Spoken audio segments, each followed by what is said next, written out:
The crystal champagne flute shattered against the marble floor of the Westbrook Hotel's grand ballroom. The sound cut through the ambient chatter and music like a gunshot. For a split second, time froze as Olivia Lang stood in the doorway of the private terrace, her hand still shaped to hold the glass that now lay in pieces at her feet. 20 feet away, beneath strings of fairy lights that she had painstakingly selected for their magical glow, her fiancé Ethan's hands were tangled in Veronica Mitchell's dark hair, their lips locked in a kiss that appeared anything but casual. Guests turned toward the sound, their expressions morphing from surprise to discomfort as they registered the tableau. The bride-to-be in her champagne silk dress, standing amid broken glass, staring at her future husband kissing another woman at their own engagement party. Liv. Ethan pushed away from Veronica, his voice carrying across the sudden silence. It's not. Don't. Olivia managed, her voice barely audible even to herself. Don't you dare say it's not what it looks like. Veronica, perfect, polished Veronica with her glossy hair and Ivy League law degree, had the audacity to smooth down her red dress and flash a smile that didn't quite reach her eyes. Olivia, honestly, you're overreacting. It was just a goodbye kiss. The words hit like a physical blow, but it was Ethan's nervous laugh that broke something inside Olivia, a foundation she'd built their relationship upon. Seriously, Liv, he said, stepping toward her, glancing anxiously at the watching crowd. You're making a scene. Don't be such an insecure loser about this. Ronnie and I have history, you know that. Insecure loser. The words echoed in Olivia's head as she felt the last 3 years of her life recalibrate into something unrecognizable. 3 years earlier. The guy in the blue shirt keeps staring at you, Olivia's best friend Mia whispered across their cocktail table. Which blue shirt? It's a bar in Manhattan on a Friday night. That narrows it down to about 50 guys, Olivia replied, not bothering to look up from her phone where she was texting her mother about Sunday brunch plans. The hot one at 2 o'clock. Dark hair, shoulders like he could carry you out of a burning building without breaking a sweat. Olivia laughed and finally looked up, following Mia's subtle nod toward the bar. The man in question was indeed attractive, tall with the kind of confident posture that came from either money or genuine self-assurance. His eyes met hers, and he didn't look away, instead raising his glass slightly in acknowledgement. Not my type, Olivia said, returning to her phone. Since when is gorgeous, successful-looking, and interested not your type? Mia demanded, her voice rising slightly above the music. Since always. Those guys want trophy wives who won't challenge them. I'd rather die alone surrounded by my pottery and rescue cats. You're what now? Since when do you make pottery or have cats? It's my backup plan. I'm 32, single, and just got passed over for senior editor again. I'm 2 disappointments away from taking up a hobby that involves clay and adopting something that will eat my corpse if I die alone. Mia rolled her eyes. Dramatic much? Look, your problem isn't that you're untalented or unlovable. It's that you refuse to take risks. I take risks, Olivia protested. I pitched that series on female scientists that nobody wanted. Professional risks, sure. But personal ones? When's the last time you let yourself be vulnerable with someone? Before Olivia could respond with what would have been a cutting remark about Mia's own romantic history, Blue Shirt appeared beside their table. I'm sorry to interrupt, he said, his voice deeper than Olivia had expected. But I'd regret it forever if I didn't at least introduce myself. I'm Ethan Reed. Up close, he was even more handsome. Warm brown eyes with laugh lines at the corners, dark hair with just a touch of silver at the temples despite appearing to be in his mid-30s. There was something accessible about him that caught Olivia off guard. I'm Mia, and this is Olivia. Mia volunteered when Olivia remained silent for a beat too long.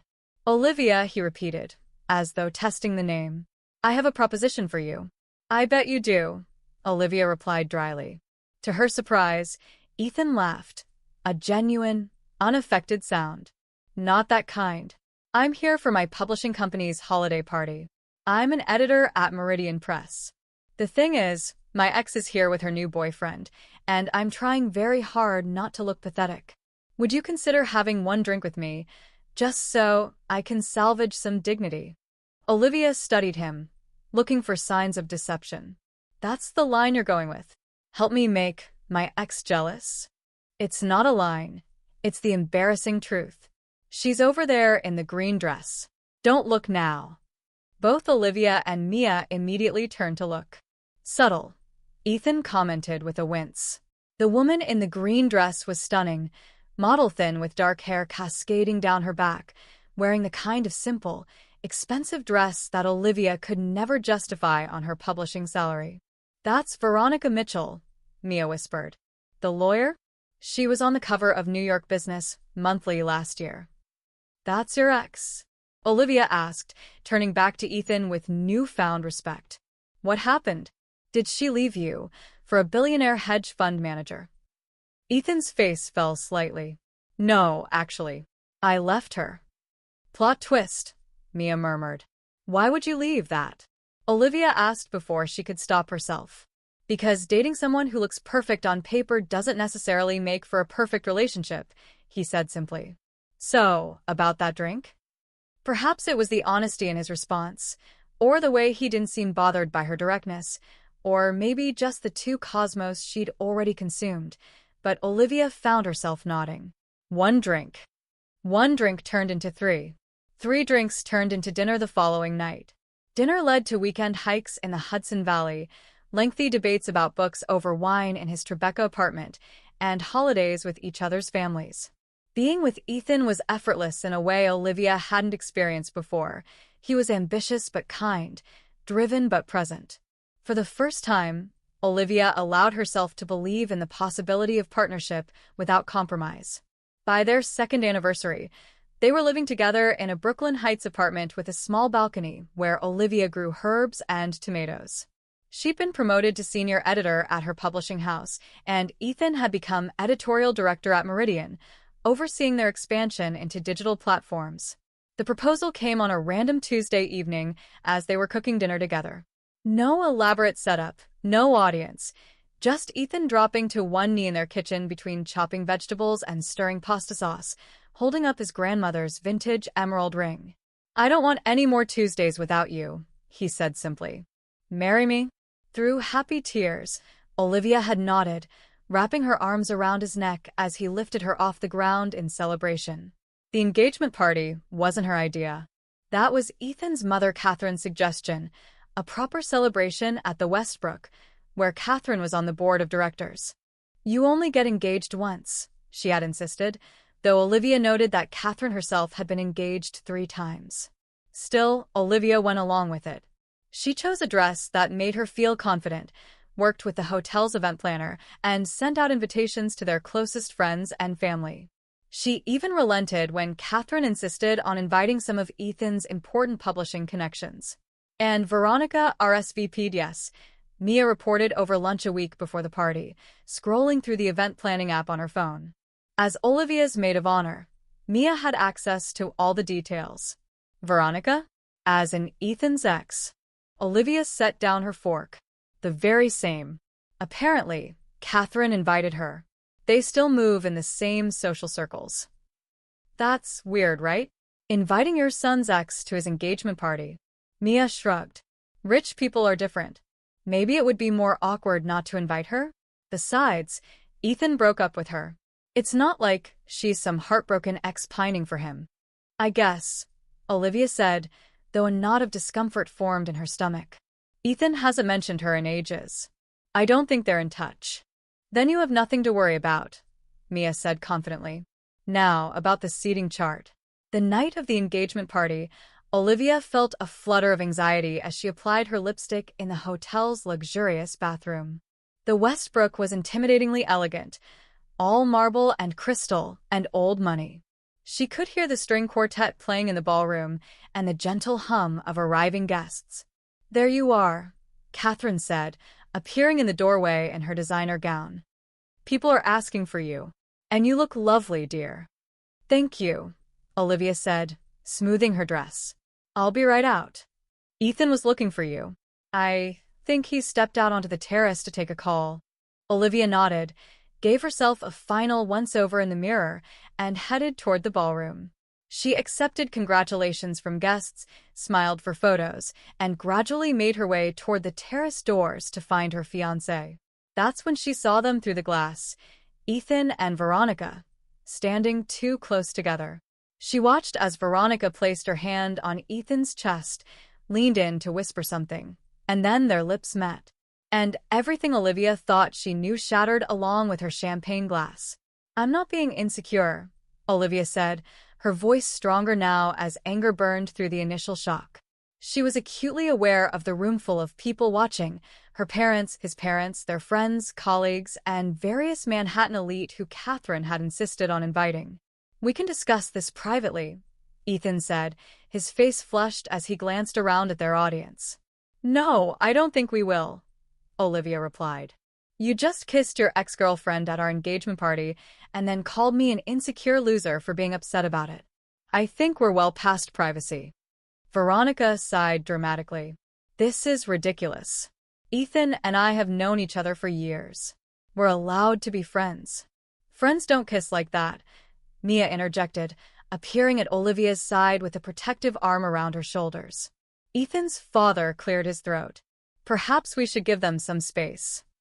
"There's nothing to discuss," Olivia interrupted, her voice surprisingly steady.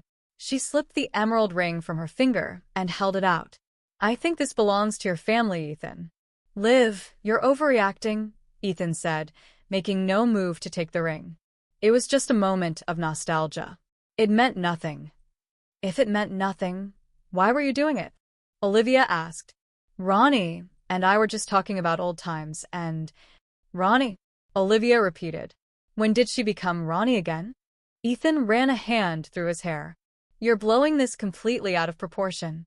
"Am I? Then why don't you tell everyone what you were discussing with your ex on our engagement night that led to this nostalgic kiss?" Ethan hesitated, and in that moment of hesitation, Olivia saw the truth. "You've been seeing her again, haven't you?" she asked quietly. The room went completely silent. Even the string quartet had stopped playing. Not like that," Ethan stammered.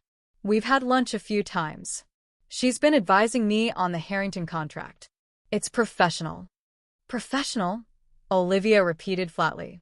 "Do you kiss all your professional contacts like that?" "Olivia, seriously," Veronica cut in, her tone condescending. "Ethan and I have a connection that predates you. We've known each other since college. Sometimes lines blur. It happens in adult relationships." "No, it doesn't," Olivia said, turning to face Veronica directly. "Not in healthy ones. This is exactly why Ethan and I have stayed close," Veronica said with a smirk. "You're so black and white about everything. Life has nuance, Olivia. Ethan needs someone who understands that." A strange calm settled over Olivia as the pieces fell into place. "How long?" she asked Ethan. When he didn't immediately answer, she asked again, louder. "How long have you been sleeping with her, Ethan?" Gasps and murmurs rippled through the crowd. Catherine Reed went pale. We haven't," Ethan sputtered. 6 months, Veronica answered casually, examining her manicure. "Since I came back from London. Not continuously, of course. Just when we could make time." Olivia felt Mia's arm tighten around her. 6 months. Half their engagement. While they were planning a wedding, picking venues, discussing children's names. "Why?" Olivia asked, surprised to find she genuinely wanted to understand. "Why propose to me if you wanted her?" Ethan looked trapped. "I do want you, Liv. Veronica is just she's familiar. Comfortable. It doesn't mean anything." "It means you've been lying to me for 6 months, Olivia said. She set the ring down on a nearby table with deliberate care. "It means our relationship is over." "Don't be dramatic," Ethan said, his voice hardening. "You're throwing away 3 years over a mistake." "A 6-month mistake that you are continuing tonight," Olivia corrected. "And I'm not throwing anything away. You already did that." She turned to leave, and Ethan grabbed her arm. "Liv, stop. You can't just walk out." "Let go of me," she said coldly. "Not until you listen. You're being irrational." "Let go." Each word was ice.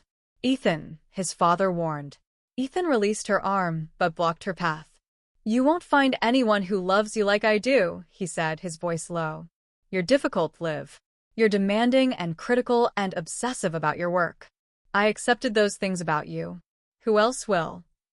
The words were designed to wound, to make her doubt herself, to keep her tethered to him despite his betrayal.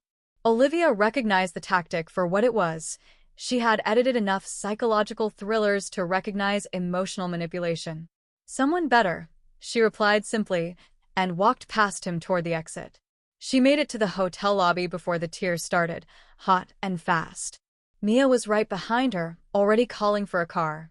Olivia's parents appeared next, her father's face thunderous, her mother wrapping a protective arm around her. "I'm taking her home," Mia told them. "I'll stay with her tonight." "We'll come by tomorrow," Olivia's mother promised, pressing a kiss to her forehead. As they waited for the car, Olivia caught sight of her reflection in the hotel's ornate mirror, mascara tracking down her cheeks, lipstick smudged, eyes red. She looked exactly like someone whose life had just imploded in the most publicly humiliating way possible. "What am I supposed to do now?" she whispered, more to herself than to Mia. Mia squeezed her hand. "First, we get you home. Then ice cream. Then sleep. Tomorrow, we start figuring it out. We were supposed to see the florist tomorrow." "Then I guess your calendar just opened up," Mia said with forced brightness. The car arrived, and as they pulled away from the Westbrook, Olivia looked back at the elegant facade. Inside those walls, people were still talking about her, pitying her, perhaps even blaming her. Ethan was probably with Veronica right now, comforting each other over what they would frame as Olivia's overreaction. In that moment, something hardened inside her. She would not be their victim. She would not be the sad ex-fiancé they would reference with exasperated sighs. She would not let Ethan's betrayal define her.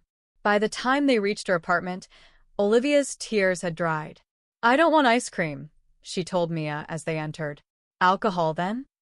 Mia suggested. "No," Olivia said, kicking off her heels.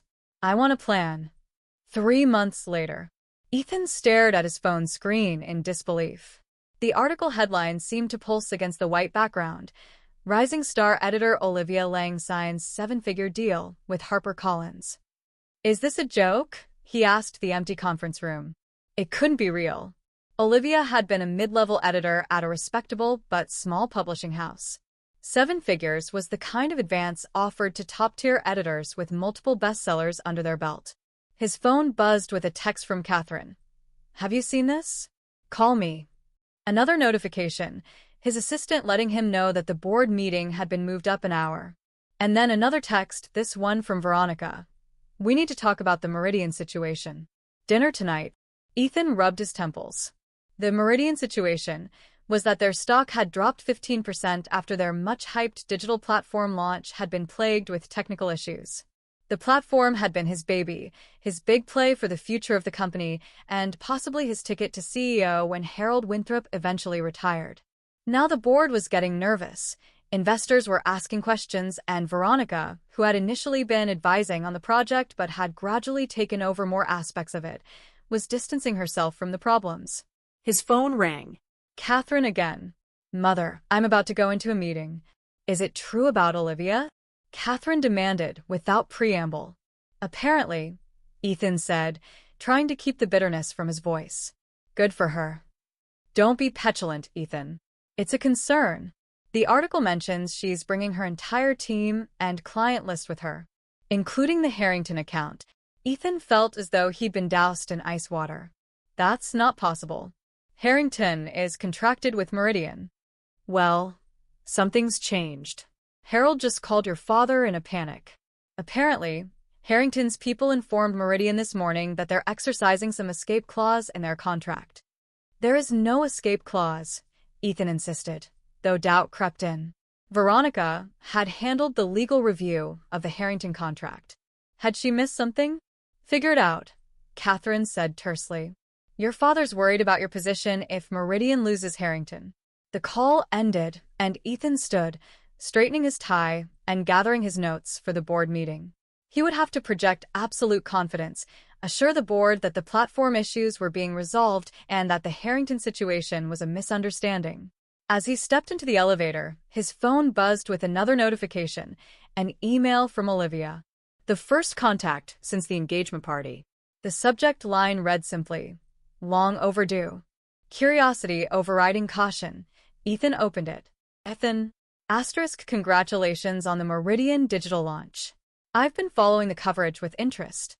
I'm reaching out because I've recently acquired representation for several authors previously with Meridian, including Thomas Harrington, *. I want to assure you, there are no hard feelings on my part.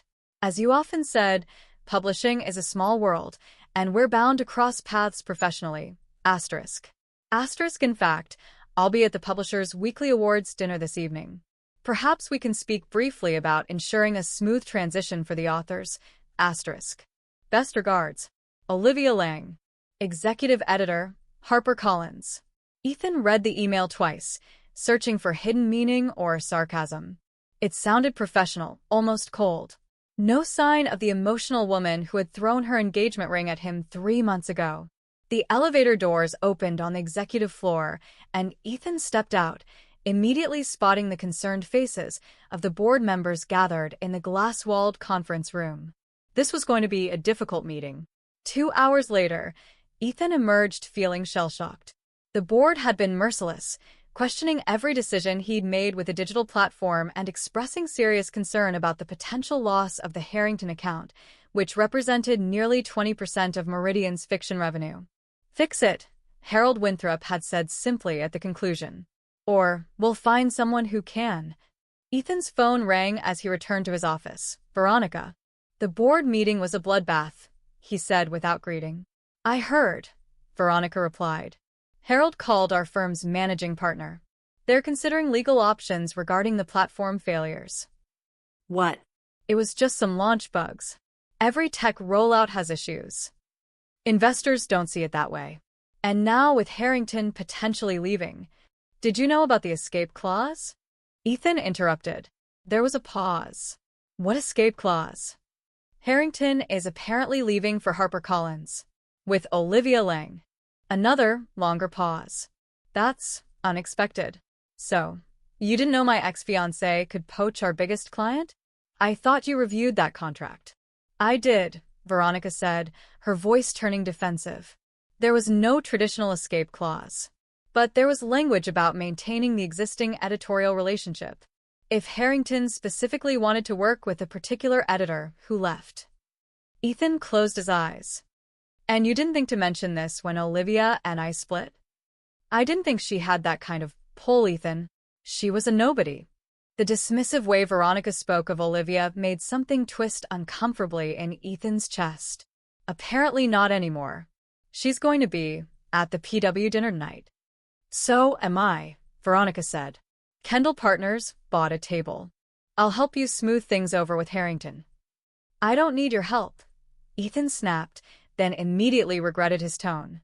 Veronica was still influential in publishing circles. Alienating her would only make his position more precarious. "I'm sorry. It's been a stressful day." "I understand," she said, her voice softening. "We'll figure it out together. Wear the blue tie tonight. It brings out your eyes." After ending the call, Ethan sat at his desk, staring at nothing.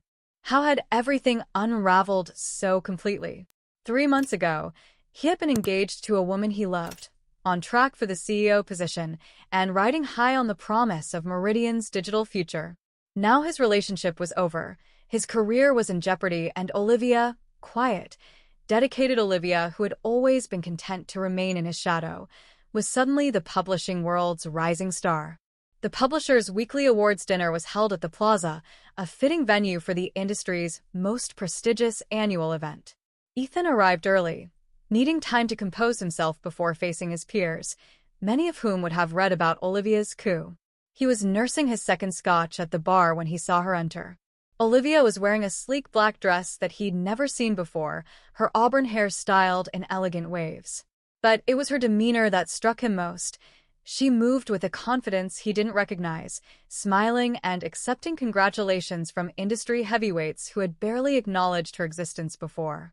Among them was Thomas Harrington himself, the best-selling thriller author whose books had kept Meridian profitable for the past decade. Harrington had his arm around Olivia's shoulders in a paternal gesture, clearly delighted to be in her company. Ethan downed the rest of his scotch and made his approach. "Olivia," he said, forcing a smile. "You look well." She turned, and for a split second, he caught something vulnerable in her eyes before it was replaced with professional courtesy. "Ethan," she replied with a nod. "Thank you for coming over.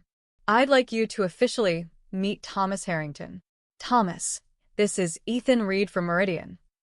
"We've met," Harrington said coolly, extending a hand that Ethan shook perhaps too firmly. "Thomas was just telling me about his new trilogy," Olivia continued smoothly. "HarperCollins is thrilled to be publishing it." "I'm sure they are," Ethan said, struggling to maintain his composure. "Though I'm curious about the timing." "Our contract had a relationship clause," Harrington interrupted. "My contract was with Olivia, not Meridian.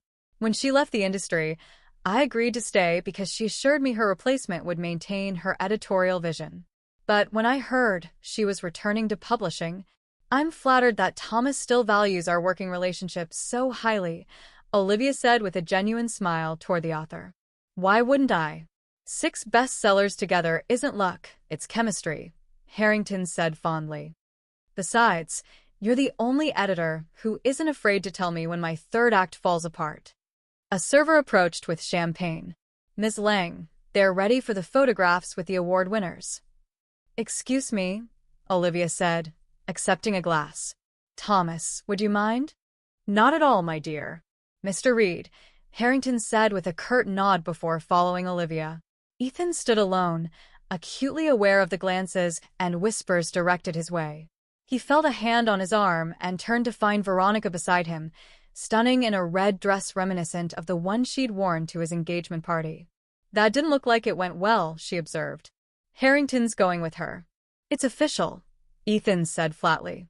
Veronica's expression darkened. "She planned this." "She must have been in talks with HarperCollins before your breakup." "I doubt that.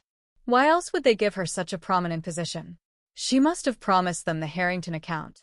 Before Ethan could respond, the lights dimmed slightly, signaling guests to take their seats for dinner. He found himself at Meridian's table, surrounded by colleagues who were trying too hard to maintain normal conversation while ignoring the elephant in the room. Their biggest author was leaving, and their digital platform was failing. Across the room, Olivia sat at the HarperCollins table, engaged in animated conversation with her new colleagues. She looked happy, Ethan realized with a pang. Genuinely happy in a way he hadn't seen in the later months of their relationship. The awards portion of the evening began, with the expected acknowledgments of best-selling titles and innovative marketing campaigns. Then came the Industry Achievement Awards. The Rising Star Award recognizes an individual who has demonstrated exceptional editorial vision and leadership, the presenter announced. This year's recipient has curated a remarkable author list, including multiple bestsellers, while championing diverse voices in fiction. Please welcome to the stage, from HarperCollins, Executive Editor Olivia Lang. The applause was enthusiastic as Olivia made her way to the podium. Ethan watched as she accepted the award with grace, her hands steady as she adjusted the microphone. "Thank you," she began. "This recognition means more to me than I can express, especially coming at a time of significant transition in my career." She paused, glancing around the room. Publishing has always been about relationships, between editors and authors, between stories and readers. Those relationships require trust, integrity, and mutual respect. When any of those elements are compromised, the work suffers. Ethan felt the weight of several gazes turning toward him. 3 months ago, I faced a painful personal and professional crossroads, Olivia continued. I had to decide whether to let that moment define me, or to use it as a catalyst for growth. I chose the latter, and I'm grateful to HarperCollins for believing in my vision. She raised her award slightly. This recognition isn't just for me. It's for every person who has ever had to rebuild after disappointment, who has had to find strength they didn't know they possessed, who has discovered that sometimes losing what you thought you wanted opens the door to what you actually deserve. The applause was thunderous as she left the stage. Ethan sat frozen, the subtext of her speech unmistakable to anyone who knew their history. As dinner concluded and guests began mingling again, Ethan made his way to the bar, needing distance from the sympathetic glances of his colleagues. That speech was pointed, Veronica said, appearing beside him again. Subtle, but everyone got the message. Can you blame her? Ethan asked, surprising himself with the question. Veronica raised an eyebrow. Are you defending her now? I'm just saying we hurt her. Publicly. Maybe she deserves this moment. Oh, please, Veronica scoffed. She's weaponized industry connections to get revenge. That's not admirable, it's calculated. Like sleeping with an engaged man isn't calculated? The words escaped before Ethan could stop them. Veronica's eyes narrowed. Don't put this on me, Ethan. You came to my apartment that first night. You pursued me. Because you made yourself available, he countered. All those late-night texts about needing legal advice. The lingering touches when we had lunch. You knew exactly what you were doing. And you were such an unwilling participant. Veronica laughed coldly. Face it, Ethan. You wanted both of us. Olivia's devotion and my excitement. You're just angry because now you have neither. Before he could respond, Ethan felt a presence beside him and turned to find Olivia there, award in hand. Excuse me, she said politely. I don't mean to interrupt, but I wanted a word with Ethan. Veronica's smile was brittle. Congratulations on your award, Olivia. And your new position. Such a meteoric rise. Thank you, Olivia replied with perfect composure. I've found that sometimes life's greatest opportunities come disguised as its biggest disappointments. The two women locked eyes for a long moment before Veronica finally relented. I'll give you two a moment.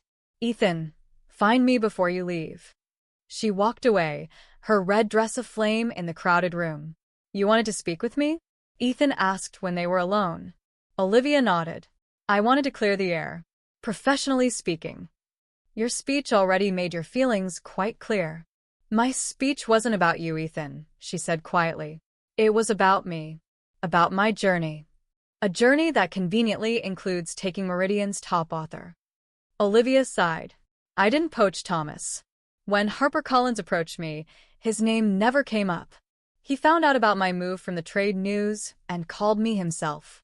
Ethan wanted to disbelieve her, but he knew Thomas Harrington well enough to recognize the truth in her words.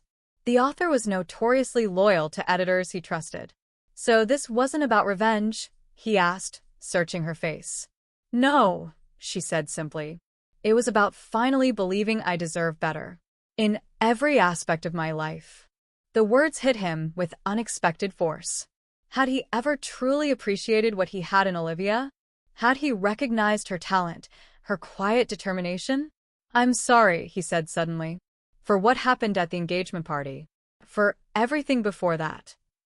Olivia's expression softened slightly. I know you are. But it doesn't change anything, Ethan.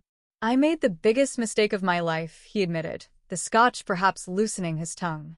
I lost you, and now I'm probably losing my career too. The platform issues can be fixed, she said, practical as ever. And as for us, she shook her head. Some things can't be repaired once they're broken.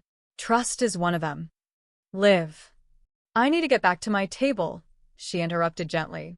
They're announcing the fiction award soon, and we have 2 nominees. As she turned to leave, Ethan found himself speaking again. You were never the insecure one, were you? It was me. Always me. Olivia paused, glancing back at him with something like pity.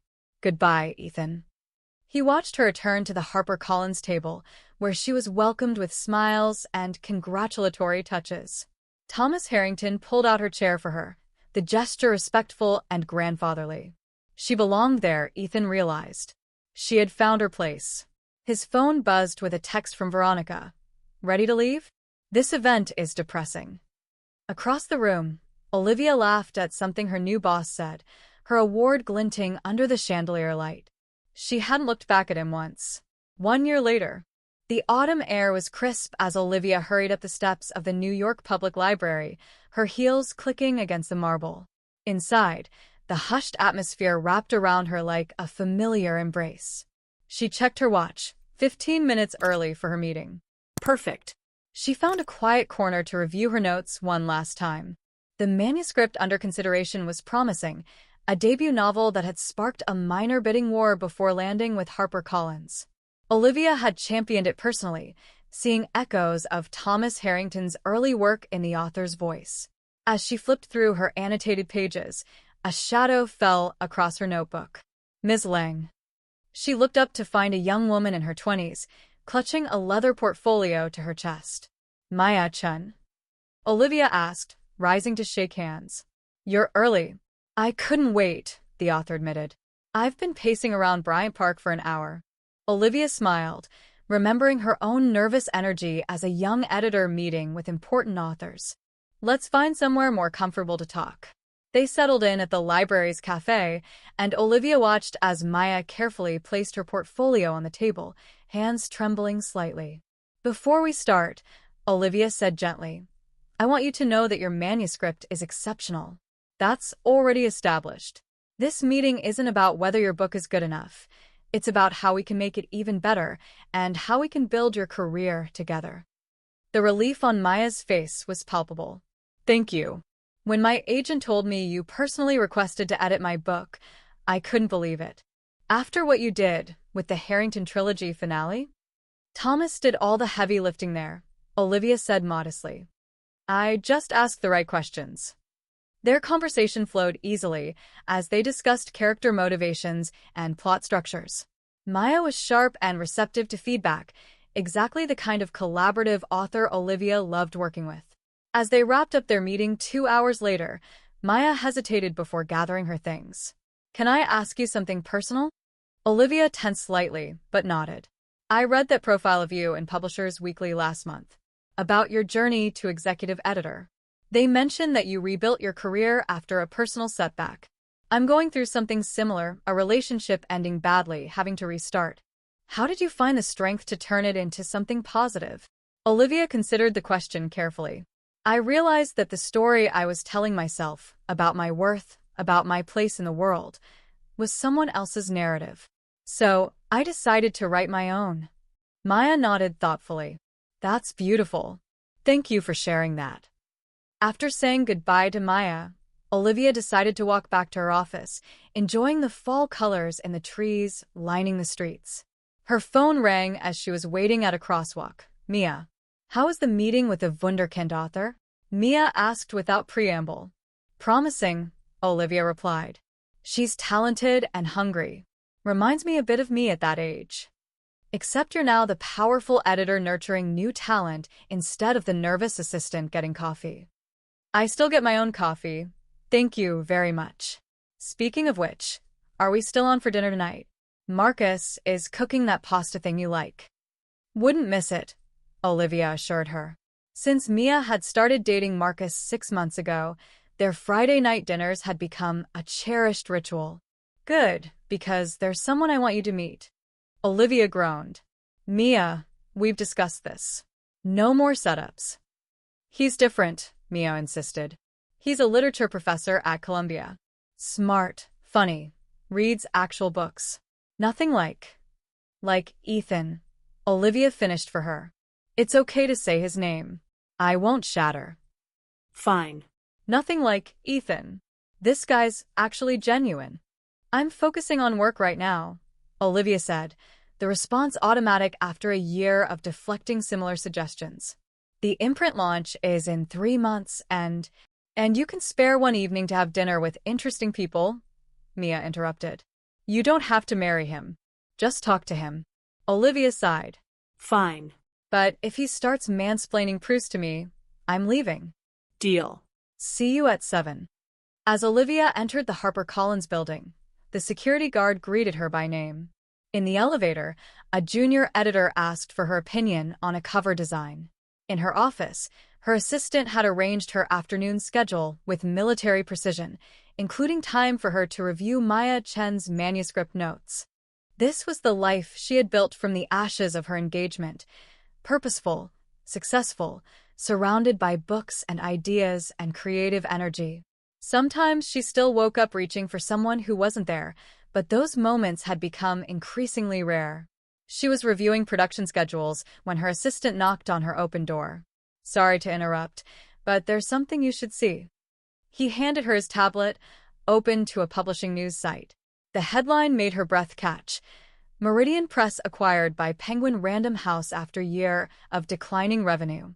She scanned the article quickly, absorbing the key details. Meridian's digital platform had never recovered from its disastrous launch. The loss of Thomas Harrington and several other key authors had created a domino effect. Ethan Reed had been removed as editorial director 6 months ago, replaced by an executive from outside the company. "Are you okay?" her assistant asked, watching her face carefully. "Yes," Olivia said, handing back the tablet. "It's just surprising to see it actually happen. There were rumors, but will it affect any of our authors?" "No, we're fine," Olivia assured him. "But let's touch base with acquisitions about whether there are any Meridian editors we might want to approach." After her assistant left, Olivia sat back in her chair, processing the news. Meridian had been a venerable institution in publishing, though perhaps too traditional for the changing market. Part of her felt a twinge of sadness for the company's employees, now facing an uncertain future. And Ethan? The article hadn't mentioned what had happened to him after his removal from leadership. Was he still in publishing? Had he moved to another industry entirely? On impulse, she opened LinkedIn and searched his name. His profile appeared, updated recently. Ethan Reed, Senior Editor, Avalon Books, Boston, Massachusetts. Boston. A smaller publisher. A step down from his previous position, but still in the industry he loved. Olivia closed the browser, feeling a complex mix of emotions she couldn't quite name. Not satisfaction at his downfall. She had moved past wanting revenge long ago. Not pity either. Perhaps it was simply closure. Her phone buzzed with a text from an unknown number. "Congratulations on the Maya Chin acquisition. Heard great things about her manuscript. Would love to catch up sometime when you're in Boston." Ethan. Olivia stared at the message, wondering how he'd gotten her new number, how he knew about Maya Chin. The publishing world was small, she reminded herself. News traveled. After a moment's consideration, she typed a reply. "Thank you. Maya is very talented. All the best with your new position at Avalon." She hesitated before hitting send, then added, "I hope you find what you're looking for in Boston." The response came almost immediately. "I'm still figuring that out, but I'm trying to write a better story for myself. You taught me that was possible." Olivia set down her phone without replying. Outside her office window, New York sprawled in autumn glory, buildings gleaming in the late afternoon sun. Her calendar alert chimed, reminding her of a marketing meeting for the imprint launch, her imprint, named after her grandmother who had taught her to love stories. She gathered her materials, smoothed her skirt, and headed toward the conference room where her team was waiting. There would be dinner with Mia and Marcus tonight. Tomorrow, brunch with her parents. Next week, a writer's retreat where she would mentor emerging voices. And in between, the steady, purposeful work of bringing books into the world. As for Ethan's text, perhaps she would respond eventually. Or perhaps not. The choice was hers, one of many in the new chapter she was writing for herself. A chapter where she was no longer a supporting character in someone else's story, but the protagonist of her own. And that wraps up today's story. Now we want to hear from you. Where are you watching from? Drop your city or country in the comments, and let's see how far these stories reach. If this story moved you or gave you chills, give it a like, share, and subscribe for more powerful stories. One last thing, rate the story from 1 to 10 in the comments. Your feedback helps us bring you even better ones next time. Thanks for watching. We appreciate you being part of this storytelling journey.